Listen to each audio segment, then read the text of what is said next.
Hey girl, Marissa here. You are listening to the Codependent Dummy podcast. As a young woman, you have been raised, reinforced, and rewarded for putting the needs of others above your own. Now, in your 20s, you're finding yourself exhausted, exasperated, and enveloped in shit relationships, especially the one you have with yourself. Codependency is a way of being where we put the feelings, wants, and needs of others above our own in an unconscious attempt to meet our own feelings, wants, and needs. Sorry to break it to you, sis, but that is not sustainable. This podcast is to help you undo all that so you can stop playing small and start taking up space, you dummy. Let's get to it. Hello, everyone, and welcome back to the Codependent Dummy podcast. Today, I am sitting with Melissa Bennett-Heinz. Melissa has been a clinical social worker and Gestalt psychotherapist for over 20 years. She practiced virtually in New York, Texas, Washington, and North Carolina, treating adults who struggle with perfectionism, setting boundaries, and codependency by utilizing both individual and group settings. As a therapist to therapists, Melissa offers counsel to other mental health professionals and guidance through clinical supervision. Melissa, thank you for being here. Thank you for having me, Marissa. Mm-hmm. All right. Well, we'll start with the typical two. So first things first, Melissa, how do you define the term codependency? Mm-hmm. That's a really good question to ask. And I like to clarify by saying it is not a diagnosis, even though we talk about it almost as if it is.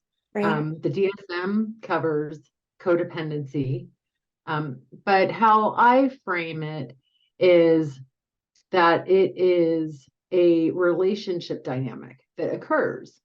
And it's where the giver completely sacrifices their own needs for the sake and well-being of another. Mm. And when I say another, it could be a single person or multiple in terms of a corporation or any kind of entity Right. where this relationship dynamic is occurring. Right.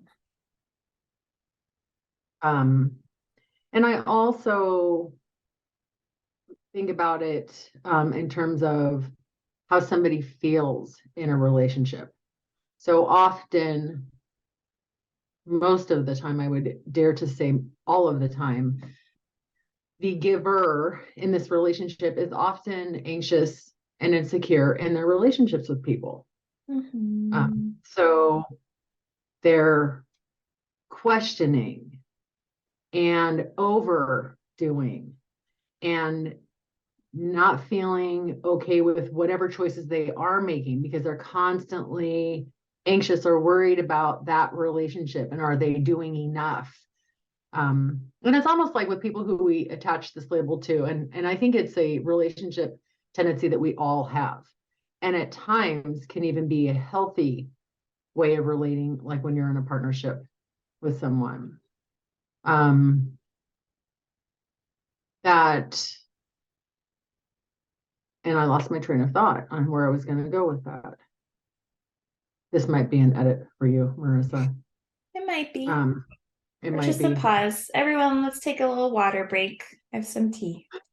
I love the flow of that. Yeah, I really lost where I was going with that. That's okay. It'll come full circle if it was important. Well, I'm hearing two things, right? Which is first, you conceptualize of codependency as a relationship dynamic. And second, as how someone feels in a relationship. right? They're anxious and insecure, constantly questioning, overdoing, am I doing enough? And you did emphasize the giver in both of these. Is there a taker? Is there a receiver? Like who is on the other end of this dynamic in your eyes? I like those subtleties of taker and receiver, because codependency isn't dependent upon whether the person or entity you're giving to wants to receive it. Right. It isn't always co-created in that way. So I think of it sometimes in terms of, let's say, employee and corporation. An employee who is paid a salary to be there for 8 hours a day. You get an hour lunch break, you show up at 9, you leave at 5, you get weekends off, all the holidays. There's this clear contract and boundary that's set up. But that worker who shows up early, sits at their desk through their lunch break working, stays later in the day, the company's not asking them for that. The company is giving them a paycheck for services that they're doing. But yet there's this person that's giving. Right. And so in that, it's interesting that you use the words receiver, taker, because you don't have to be in a relationship with someone or something that's taking to be codependent. Totally. It's kind of interdependent on you, how you feel in the world, and whatever patterns you've developed in ways of getting along, and how you perceive yourself in getting along in the world or getting along in a relationship. Yeah. And so I think that's an interesting word. Codependent in and of itself is interesting to think about, because it isn't always even though internally for the giver, they are getting something. Right. Yeah. That's the codependency, when I think of it that way, which is maybe a little less traditional than how your average listener, who's a up and coming woman in their 20s, when we often think of it as being in a relationship with a partner, or a spouse or a child or a parent. Right. It could just be, or a piece of codependency can be the internal reality for codependence, which is just a pervasive pattern of giving. Yeah. And some relationships might be given more than others. But yeah, I think for myself and the listeners are learning how pervasive that urge to give really is. I've shared about this before, but I've been codependent with other drivers and workout instructors and it's really global. So yeah. It is very global in the way we're operating, and I've noticed, I appreciate the level of authenticity you bring to your field, our field, because we're in the same field, right? But also to your listener and to whoever you're sharing your experience with. Because I think we all have these tendencies within normal limits, right? And I think it would be abnormal not to be giving and giving more at some point in any relationship.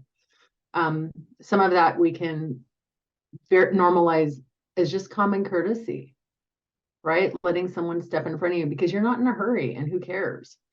Or, yeah, I have the right of way at a green light, but I'm going to wait just to make sure nobody's busting through the red because I don't want to get T-boned in this intersection, right? And that might be, if we want to label it in some kind of pathological way, as codependent, but it can also just be courtesy or intelligence, or pausing in the moment. Right. See what would happen. And I think it's really interesting, all of what you're saying, but I love the examples you give in your own life. And I noticed it not long ago, and it was in the most benign thing that occurred. And I started down a journey, and I was kind of looking at my pattern of how I was showing up in my business. And I was looking at where I make demands on my clients or how I set boundaries. What demands do I have in the world? Looking at more of an existential, I guess, kind of crisis within myself. And this thing occurred where there's a grocery store where we live, grocery store chain. And to keep prices down, they have a strategy where you put a quarter in to get your cart. And when you return the cart, you get your quarter back. So I'm taking my cart back, and there's a woman there who, just outward appearances, looking at her clothing, her bag, her hair, her makeup, she looked like she was doing okay in terms of socioeconomic class. And she clearly was looking around, like kind of confused as to why this cart wouldn't come out. And she sees me taking my cart back, and I'm taking my cart back because I'm getting my 25 cents back, right? And in this moment, I kind of froze when she asked me, "Can I just take your cart?" And I gave it to her. I gave it up. And I saw myself doing this. I watched myself almost like from this external view. I watched this happening, and it happened so fast. And I saw it coming. I could see her confusion. I knew she didn't really know exactly what was going on. And I gave her my cart. And I religiously am the person that takes my cart back. In fact, if there's one that somebody leaves, I'm going to grab that one too. And I'm going to take that back, and I'm going to get that quarter as well. And I gave it to her, but I turned around and I realized what I had done. And it wasn't the 25 cents, right? 25 cents is not going to make or break me. I don't even know how many coins are in my pocketbook right now, right? It's not the 25 cents. It was what I gave of myself in that moment, because I didn't have that boundary. I was willing to give that over because she had a need. And that's where that sacrifice of my own came in. That's a really benign example, right? But what that meant in the moment to me was tremendous. And I started to really notice, where do I do this in other places that just seem so small, but it's really in a lot of my operating, in the way I was taught as a female, in a patriarchal society, in a Christian family, in a family where my mother taught me you respect your elders, everybody's Mr., Mrs., or doctor. You don't talk back. And it was just such a moment of learning opportunity for me to see that this is very pervasive in the way I operate. Right. And to start recognizing that a lot more was such a gift, to see it in Right. something very small, right? But had incredible significance to me. What do you sense, Melissa, was the most terrifying aspect of that interaction? That's such a good question, Marissa. The most terrifying aspect of that, in hindsight, right? So there's two answers. One is that the terrifying aspect in the moment, which was I couldn't stop it. I saw it happening. I saw it coming. I knew it was going to happen.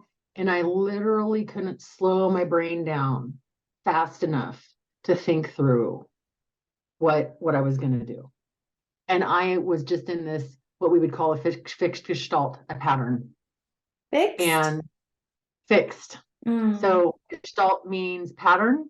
It doesn't, there's really no English meaning. We're going to go backwards now. I can tell. Gestalt is, there's no English translation for this word. It's a German word, and it is best understood as form or organization or relationship. You can also think of it as a pattern. And when we get into patterns that are fixed, characterological, out of our awareness, that's what I was referring to in that saying phrase that I used. But I watched it. That was terrifying in the moment, not to be able to do anything. It was almost like I was just going forward in pre-programmed. That was my programming. Now, the most scary part of that is that the reality of that's what I learned. And maybe that's grief, right? But it's scary. It's scary not to be able to control what you can see yourself doing. Right. Just, yeah, you're just like watching a car accident, right? But it's like an emotional car accident. And you started back from your car with the full intention of getting a quarter back. You have gotten many a quarter and even more quarters, thanks to other people leaving their carts out. But to say, like, right, like what she was saying underneath, like, can I just have your cart? She was saying, like, yeah, can you set aside that that I don't know, like preference that you have for returning your cart and getting awarded with a quarter? Can you set that aside? Because I'm struggling and I need a cart. And you're like, yes. Take it. Take it. But for me in that moment, the significance of that culminating from like however many 20 plus years of therapy was what I really sold, what I gave. What I really gave away was my need or my choice. And just because someone else has one doesn't mean I have to give it to them. I replayed that silly, I say silly now scenario, not silly at all, over my head so many times. And every time I drive to that grocery store, I think of it. And every time I say, I am not going to repeat that again. That if somebody wants my cart, I will be happy to give it to them for 25 cents in return. It is just a way I care for myself, and I'll give something somewhere else. But that interaction, I know what I'm going to do. So I haven't, it's so interesting. I haven't even had to do that since that occurrence. It's not come up. Yeah. Yeah, no, I really, I appreciate the nuance because I have talked about this on the podcast before. I think a lot of the misery and suffering that codependents experience is similar to the death of 1,000 paper cuts. It's the death of 1,000 boundary microaggressions, or right, these slight provocations, these little like, oh, like we'll just I'm just running a little late, and I'm in a relationship with a friend and they're like always running a little late, and I feel like my time's being disrespected, but okay, no big deal, right? But in that moment, yeah, I watch myself send that text while also, like you said, just really giving up my need and my choice and my time. Yeah. So death of 1,000, mini boundary violations, or many needs being thwarted. Many, from probably the moment you came out of the womb. That's how I conceptualize codependency is it's not like an incident that happens when we're 16 years old. Right. This is a lifetime of a way of learning to operate in the field. So I talk a lot in terms, when I speak, I hear myself, and I know that not everyone speaks in the terms of that I use in my head from a Gestalt perspective, but I think of like my own or anybody else's development as a response to our environment or the field, right? Mm-hmm. And we are responding in whatever way we learned to get along at that time. Right. And so codependency really comes out of at one time what was probably very healthy in our lives. So it's often attributed, this term codependent, to people who come from alcoholic families. But I don't think it has to be an alcoholic family. I know it can be just any kind of dysfunction going on, whether there's a substance involved or not, where the dynamics in the relationship, I'm going to speak in very traditional terms of a family right now. So a family of origin where, one person's needs or one person really kind of dominates with their presence and their needs are greater than anybody else's. And everybody kind of walks around that and adjusts to it. Dad comes home. He's had a long day at work. He's an accountant. Oh my gosh, we're coming up on accounting deadlines for the year. When dad gets home, he's going to be home for an hour. He wants to eat, put his feet up, nobody make any noise because he's going to start it on his computer. And then everybody has to be quiet because he's not going back to the office tonight. Right. So right there is a dynamic that gets set up for that stage where the children in that family learn to give. Mm-hmm. There's a little cut, but mom's also doing it. So there's another cut because now this parent is modeling with us that we have to be quiet. We have to swallow. We have to give, because dad has to work. And, to a certain extent during tax season, that would make a lot of sense that we would respect that as a family. But when that turns out that happens every night when dad comes home, because he's worked all day, right? And they can be really benign occurrences like that lead to us learning how to be in the world, not taking up space, that somebody else's needs are more important or trump ours. Right. Yeah.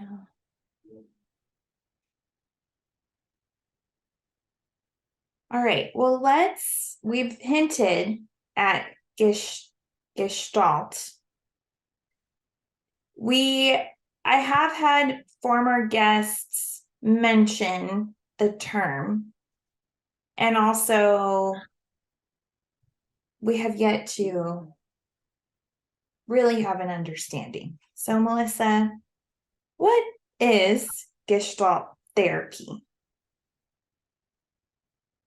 The pressure I feel when I get asked this question. I'm going to share my very first night of training. So when I trained in Gestalt, it's a 4-year program. It's not a weekend training. It is an intense 4-year. We work all year. There's no summer vacation training. And this training consists of classes, practicum, where you're working as a therapist in front of an audience and instructors. You're working as a patient for somebody to learn, working as a therapist, learning in front of an audience. You're in individual therapy, group therapy, and then you have your process group of your classmates who are in your cohort. And on the first night, one of the instructors said, "Don't worry about understanding any of this tonight or this year or in the next 4 years.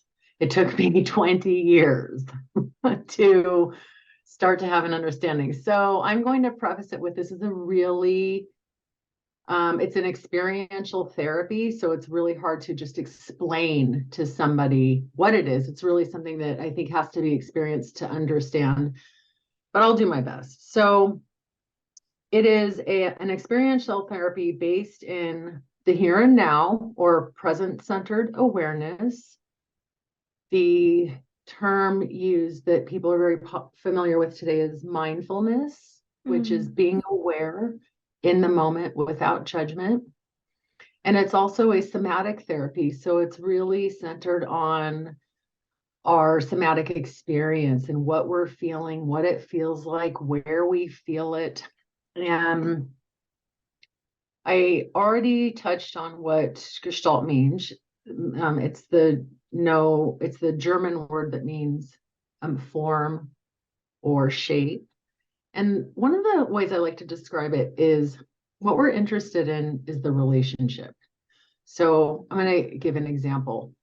If I sing you the tune Happy Birthday in the key of C, and then I sing it again in the key of D, you would know immediately that it's happy birthday.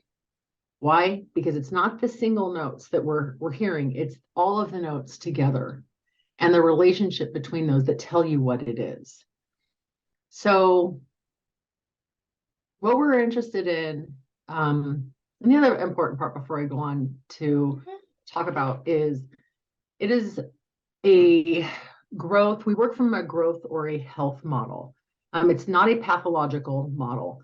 And at the time when it was developed, which started in the 1930s in Germany, it was started by a husband and wife. Their names were Fritz and Laura Perls, and they were German Jews. And Fritz was a soldier in World War I who came out of the trenches after fighting with what we would call PTSD today. And he went into treatment. And in Germany, who was around at that time, right? He was a patient of Freud's, he was a patient of Goldstein. And Fritz developed this theory from kind of in out of like a conflict with what Freud was saying and what he was teaching. Freud was a medical doctor, and what he brought to psychoanalysis or psychiatry was from a medical model. And if we think of pathology and a pathologist looking at a cell under a microscope, they're looking at the cell structure, right? They're looking for abnormalities. They're looking for sickness. And what Fritz Perls did was say, I don't see human behavior as sick. I see it as healthy or unhealthy. But what he saw it as is a response to the environment that we develop, and we have these responses to the environment that are not pathological. They are at one time a healthy response, and that's what survival needed. Everything is in the sake of survival. And so when I think of also what we're talking about, codependency, the child who grows up in an alcoholic family where, when the alcoholic, let's just use dad as the person, starts drinking, he might be jolly at first, but the more he drinks and the longer we go into the night, he becomes louder. And at some point starts to become enraged and angry. And the child learns this repeated pattern. And when dad starts drinking, that child knows what's going to happen. And they learn to stay out of the way. They learn to be quiet. They learn to not be seen.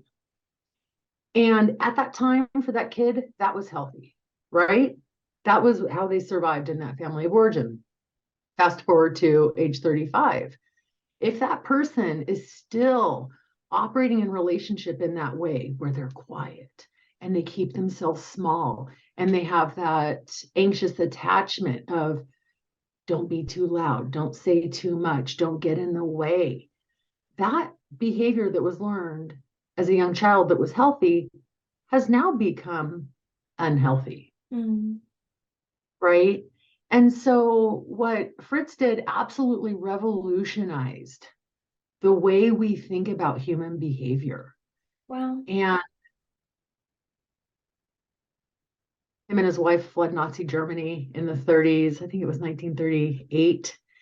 And he went on to become a physician and served in the South African Army during World War II, treating soldiers coming out of the war zone, and then immigrated to New York, where they developed further their theory and Gestalt therapy and opened the first training institute. So Gestalt therapy was the first American known psychotherapy.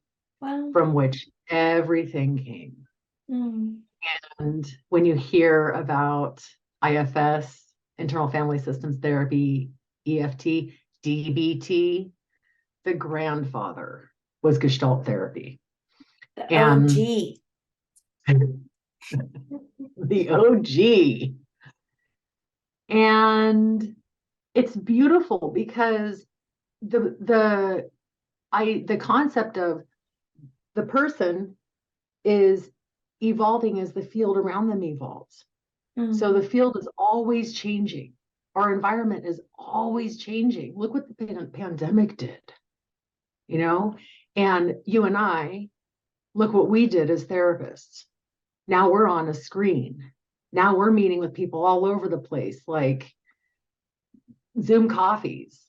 Look how podcasts have catapulted. Since the pandemic began, they've just exponentially, I don't even know what the numbers are. So we have evolved in response to the field changing. And so Gestalt is always considering the field. It's always considering evolution. It's always considering society and culture.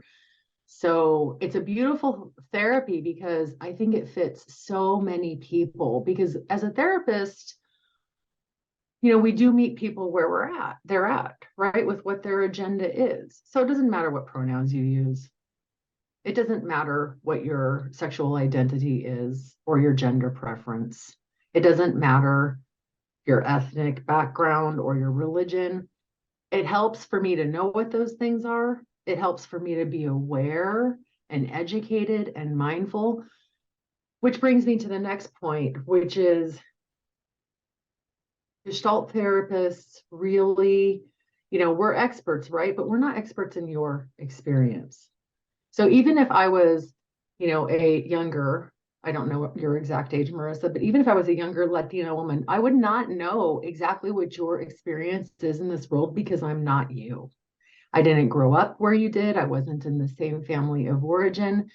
And so really what I'm interested in is how you make meaning out of something, not me colonizing your experience or me ascribing my theories to what you're doing or me pathologizing your codependency, but really how you've made meaning of your life in this world, how you made meaning of your life today, what interruptions happen. When I say interruptions, I'll do a little further explaining. The one thing that Gestalt therapy does that's I find so different from traditional therapies is I think we can agree, probably every therapy has a belief somewhere that the past informs us of what's happening in the present, right? Mm-hmm. What Gestalt does is it looks at what's happening in the present moment between us to inform us of what occurred in the past. So it takes what's happening in the dialogue, in the relationship, in the experience, and what's coming up for you in terms of your emotional responses to inform us of something that's occurred before. And that's where the relationship that we have with our patients and the dialogue that we have, because I come with my character, logical, or out of awareness patterns, just as everybody I sit with does, right? But I'm not ascribing my agenda to them. I'm not putting my experience onto them. I'm recognizing it, hopefully able to set it down and not let it get in the way as much. Just be aware that I'm going to have responses and really have a dialogue to hear what somebody else's awareness and what their experiences are and how they've made meaning of something. Mm-hmm. What about interruptions? You listen so well. Therapist Interruption. ears. Therapist ears. A pretty good thinker too. So interruptions are the things that occur between people that disrupt our contact with one another. Okay, so contact is where you and I meet. But there's a point where I'm separate, right? There's a point where you're separate. There's also some gray area where we even kind of cross over. Like we could have similar emotional experiences. We could have similar belief systems. We could have the same feeling at the same time. Think about like friends who love each other, or friends who find that, those jokes that you laugh at that like they've just been around since you've known this friend since you were like 10 years old and you don't have to say it. You just look at each other and you start laughing. That's contact. Right. Interruptions are the things that get in the way. Interruptions are anxiety, fear. In Gestalt therapy, Fritz Perls didn't use those traditional defense mechanism terms anymore because, as a reminder, he stopped pathologizing people. And he came up with 4 ways we respond in our environment. One is interject. So what we do as others would like us to do. So that's when you hear people say, I should be doing this. Or when people are following a religious doctrine, right? The Bible, that's an interject, an imposed belief system on your way of operating. The second, he called them, I think, like neuroses. When neuroses develop is when we have these responses. The second one, I think we probably all have heard of projection. We kind of accuse other people of what we're doing to them. So when you think somebody's really highly judging you for having silver curly hair, when they might not be doing that at all, right? They might actually think your silver curly hair is really beautiful, but you assign that meaning onto them. The third one is because conflict. you're judging yourself or you're judging them. You're judging you, but you're putting that onto them as if they are ascribing the same judgment to you. So you're projecting onto them your judgment of you or your fear, whatever you want to call that. Confluence, which I know you've talked about on your show with other guests, confluence is kind of chameleon. So confluence is what happens when people don't know who's doing what, where, right? And they have to blend in. So they become very part of whatever's happening around them.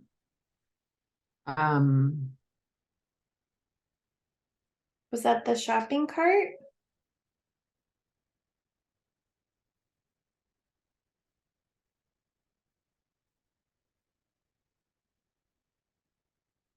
That's an interesting question to ask because I don't know if it was one thing. I don't want to say that was confluence because I think part of it was an interject because I should give. I should give it. Why shouldn't I? I've gotten them before. It's a quarter. It's just a quarter. She's confused. She'll think I'm a spendthrift. Or like a quarter pincher. And that could be a projection. What will she think of me? Or she'll think I'm a certain way. Yeah. And then the fourth one is be layered. Yeah. Sorry, the fourth one? Absolutely. Retroflect. Retroflection is when we do to ourselves what others have done to us. And that's one of the examples I give is sometimes that's what's going on underneath self-destructive behavior. that's when the martyr, you know how like in the codependent, when you're working with somebody who really identifies as codependent, they will give and give and give, but there's that martyr that comes up, you know, of like, look at all I've done. That's where an example I think of how retroflexion shows up in the way we operate. You know, so that friend that you've waited on 7 times in a row who's always late. Always late. I've waited for you 7 times. Yeah. Mm-hmm. So those are Gestalt's way of thinking of behavior and how we're responding to what's happening in the field, not as a defense, but as a way of getting along, as a learned pattern. Right. And I'm hearing some of our ways that we respond according to Gestalt with the world. It could be strictly a interaction or response that includes projection and only projection, or it could be convoluted and have 2 of the responses or 3 of the responses or 4 of the responses. Absolutely. Wow. Absolutely. We are complex. There is nothing simple about human beings. No. And yes. with your patients, right? Those navigating, trying to address their codependency. In your bio, you talked about working with those who struggle with perfectionism, setting boundaries. Mm-hmm. What are some of the ways you integrate addressing those through the Gestalt lens?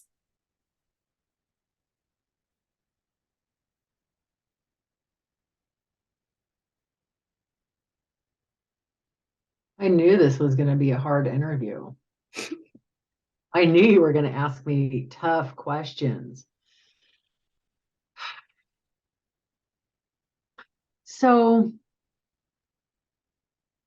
one of the important things that I remind myself of about the work I'm doing and my role is not to tell you what you're doing, or it's not to correct you.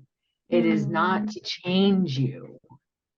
My role is to notice and hear and pay attention to that which is known, right? Some of it our patients know very well about themselves, of how they're showing up in the world, but some of it is characterological. A lot of it is characterological and out of their awareness. And what's characterological? So that's 2 parts. Character, how we think of it is character, which is habitual. How you show up. Marissa is always on time. Marissa is always on time. She will be here. It is 1 minute of the top of the hour, but don't you worry, because Marissa's never been late. That's character. You might be late sometimes, though. I see her. And I freak the fuck out. No, because I'm codependent. I'm like, must be on time. Someone's going to get mad. Yeah. Does that make you a perfectionist as well? Because what does that say about you if you are late? It does. It's all about the other person. It's disrespectful of their time, rude, inconsiderate. So I would be perceived as such, but it's always with them in mind. You're a total sacrificer. Yeah. Mm-hmm. Yeah. Right. That's interesting. I had to ask you, and you had to tell me, because my assumption was that, oh, you have to be perfect. And part of your perfectionism is showing up on time. Like, God forbid you're late. You might be disorganized, or someone will think less of you, or you don't have it together. That's my own stuff coming up now. Right. So me showing up late is I made a mistake. oh my God, they're going to think I'm disorganized, chaotic. I can't keep a schedule. Oh my God, if she can't show up on time, what is she doing in her life? How does she even keep a practice going? She missed the Zoom call with somebody that she had scheduled for, I don't know, 6 weeks, whatever it was. So that was beautiful, right? Because you displayed exactly what I'm talking about. It's how you make meaning of it, not how I make meaning of it. So how do I weave this in from a Gestalt perspective? A lot of it is noticing and asking. Well, A really lot quick, of it is, Melissa, yeah. sorry. So Mhm. characterological is habitual and Oh, did I not get to that? Yes. Patterns that have been learned that are now out of our awareness. Something you did long ago that was learned in your family of origin that you've done over and over, and you've done it so much, you don't even notice you're doing it anymore. So that's when people come to you, Marissa, and they say, the fifth guy broke up with me this year, and I have no idea what I did. Everything's going great, and then boom, they dump me. So maybe there's 5 guys in a row that aren't the greatest fit, but maybe there is something there that that person telling you this is doing over and over that they don't know. And so my role is not to tell you what you're doing wrong, but to guide the work so layers get revealed as to the parts of ourselves that are not so known or completely unknown. Right. So maybe there's something going on in an interaction with that as the example where they're appearing needy. You know, I hear that a lot from younger women. They don't want to appear needy. But we do have needs, right? And I'm not sure if I'm answering your question so well. It's really how do I do this is just being curious to ask questions, being curious as to if something that I assume might be possible, I'm going to ask the question and rule it in or rule it out. Um, and in Gestalt, we do a lot of what are referred to as experiments, the most famous of which is the empty chair. So you probably have heard of that, where there's an empty chair in the room, and through the process of using the empty chair, like a person might be having a difficulty with another person in a relationship, so that person will go in the empty chair, like put your mom in the empty chair, or put your boss in the chair over there and talk to your boss. And it's not so much the words that are important that come up, but the feelings and what they notice. And is it familiar? And then being able to work through that in the moment experientially as if the person is sitting in the room, although we know they're not. And then having an opportunity to go and be that other person or that part of themselves that they put in the chair or the institution they put in the chair. Because sometimes we put in corporations, religions, schools, Wow. governing bodies, and having the opportunity to really work through all the layers and the emotional responses and the things that are stored in our body that we're not even aware of that are happening. And it just magically happens that it kind of gets revealed. You know, when you allow yourself to really experience one feeling and really feel it and let it be there without running away from it, without someone interrupting you, but being very interested, allowing space for the feeling to exist. What that does is it starts opening up other doors or revealing layers of what's underneath. So sometimes, you know, someone might be angry at their boss because they didn't give them their day off, because someone with hierarchy got it over them. But they really wanted to go see their family for Thanksgiving and they can't travel now because they didn't get the Friday off. And what gets revealed under putting your with putting your boss in the chair is anger, frustration, not having choice. When else did you not have choices? How old were you when that happened? So that it just gets presented to you. Mm-hmm. And when I can get out of the way, Right. the work becomes through the experiential process. When I can get out of the way and make room for dialogue to happen in the moment without judgment, then what occurs are those characterological ways of operating magically show up. Mm-hmm. And then there's the opportunity to work through them with someone who's not going to punish you, someone who's not going to judge you for it. I'm not going to treat you differently because of it. I might actually feel more connected to you because of it.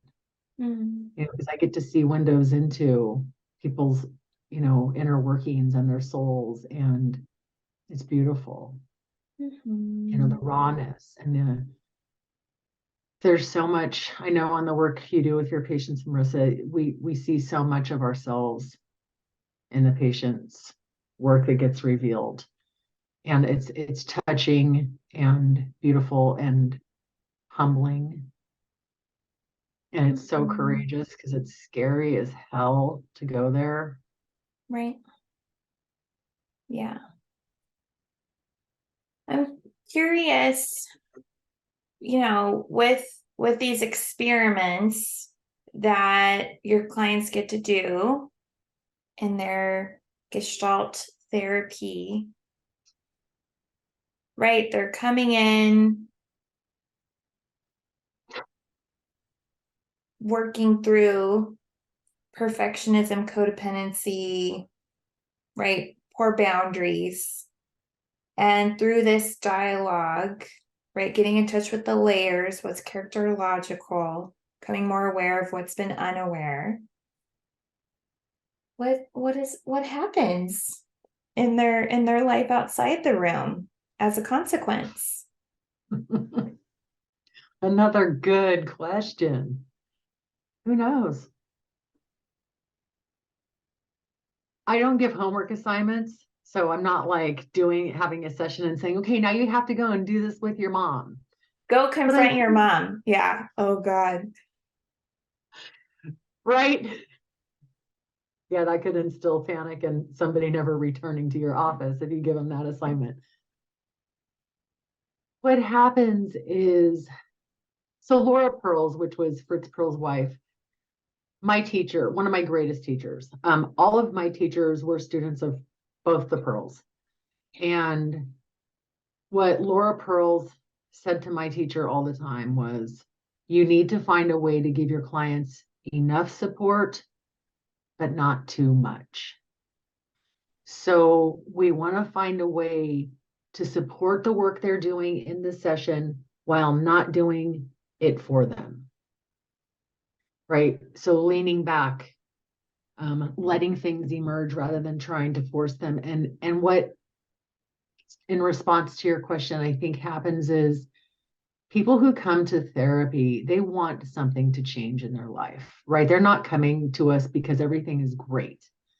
They're coming because they're stuck, they're depressed, anxious, in pain. They don't know how to get over something that they're grieving. They don't know how to do things different, and they need assistance.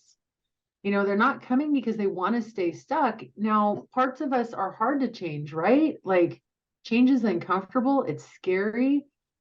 When we make a change, something is lost. We change and we try something that's totally unknown. And that is very hard to do. So my hope is, with the awareness that my patients have as a result of the therapeutic process, hopefully by some modeling that I might do, by the conversations we have, maybe even me, Fritz would say, frustrating a patient, challenging them a little bit.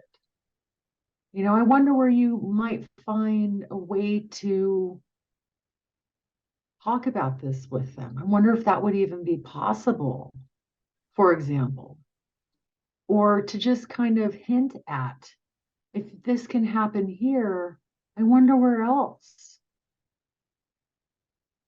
this might come out as you move through your week. I wonder where you're going to notice this come up. And so I kind of think, as a therapist, I'm planting seeds. And what they do outside of the whatever number of hours in a week, 80, 90, I hope one of them sprouts. I really do, like with enough water, enough sun, maybe it'll sprout. But the goal of therapy to me is not to change people. The goal for me is to increase their awareness. Because without awareness, change is not even possible. And no amount of will on my part, I know, can make anybody else do anything. I could want it for all the world. I could want for somebody to make a change and set a boundary. I could believe in them, but they have to take the risk to do it. And it's scary and it's hard. And what's so amazing are those moments where someone comes back and says, Melissa, I did it. I talked to him. I told them, and what I hear after that is even more amazing. It wasn't as scary as I thought it was going to be. I'll say, how did it feel to confront your boss? How did it feel to go and ask for what you need? And they'll say, oh, I was terrified. I was so anxious. I couldn't breathe. I just jumped and did it. And looking back, it wasn't as bad as I thought it was going to be. And so I think that those moments of risk, if we can encourage our patients, if I can, to just try something small, something manageable, that's achievable, then they can feel that reward, the relief, the joy that they did it, and have the courage to take another step or a bigger step. And that's how I think these changes happen. It's one moment, one thing at a time. And over time, they add up. So death of 1,000 paper cuts, life of 1,000 mini confrontations. Maybe. Yeah. Or no's. Life, thanks to 1,000 no's. No. No is very empowering. No is, I had a patient who sent me an email over the holiday break to tell me that she was saying no all over the place during the holidays. No, I'm not baking cookies. No, I'm not doing that. No, I'm not going to go there. And it was so huge because after 50 something years of operating, of never thinking about what she wanted or what her needs were, to say no to her kid who is 30 years old, I'm not baking Christmas cookies this year, was a huge thing for her. And it took so much courage. And it was a victory, and building that muscle to set a boundary, building that muscle to say no. And it's hard work. And it is victorious when you think of somebody doing this every day for 50 something years of their life. To do something different takes incredible awareness, incredible desire, incredible will. And I think of she was my second therapist ever. I was sitting there complaining about something for the God knows how many times I was complaining about this thing, right? Complaining. And she just said to me, "Are you sick and tired?" Yeah, of course I'm sick and tired. I keep going. And she says, "You're not sick and tired." And I'm like, "What do you mean?" And she said, "You're not sick and tired." She goes, "When you get sick and tired of being sick and tired, you're going to stop. Mm-hmm. You're not sick and tired yet." And in that moment, I think I was 27 at that time, 28, my later 20s. At that moment, I didn't understand. I did not understand what she meant. What she was telling me was, you get to have a choice of when you are tired of doing what you're doing. You get a choice. And that can be today or not. Mm-hmm. But you have to decide. Yeah. When you decide you're done, you'll change. Right. And it took me probably, I don't know, at least 15 years.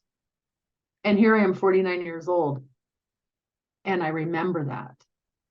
That stuck with me because it reminded me I get to have a choice about how I'm showing up in the world. I get to have a choice to say no. And you know what? Somebody else might not like it. And I'll live. And they'll live. And we might have to work through something. It might cause some discomfort. And I can still say no. Mm-hmm. Yeah. That took a long time for me to understand. And I'm still working on it, clearly. This is a lifetime. Mm-hmm. And I like to remind people progress, not perfection. Progress. That's it. Mm-hmm. Yeah. Right. Well, thank you, Melissa, so much for this 101 lesson on Gestalt. If people are interested, where can they find out more about you? I have a website. It is www.melissabennettheinz.com. All one word. I will put links to that in the show notes.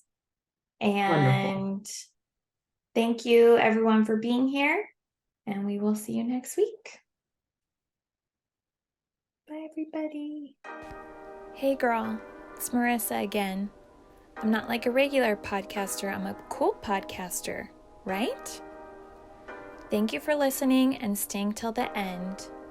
You can find me on Instagram at Therapy with Marissa. Email me, marissa@codependummy.com. Check out codependummy.com for more information on the show. And baby girl, a subscribe, rating, and review would be much appreciated. Till next time, I want you to remember, if you are feeling unseen, I see you. If you are feeling unheard, I hear you. And if you think that you don't matter, know that you matter to me. I want you to go out there so you can stop playing small and start taking up space, you dummy. And now, the disclaimer. Girl, this is not therapy and I am not your therapist. This podcast is designed to provide accurate and authoritative information in regards to the subject matter covered. It is given with the understanding that neither the host, publisher, or guests are rendering any legal, clinical, or other professional service. If you want or need a professional, please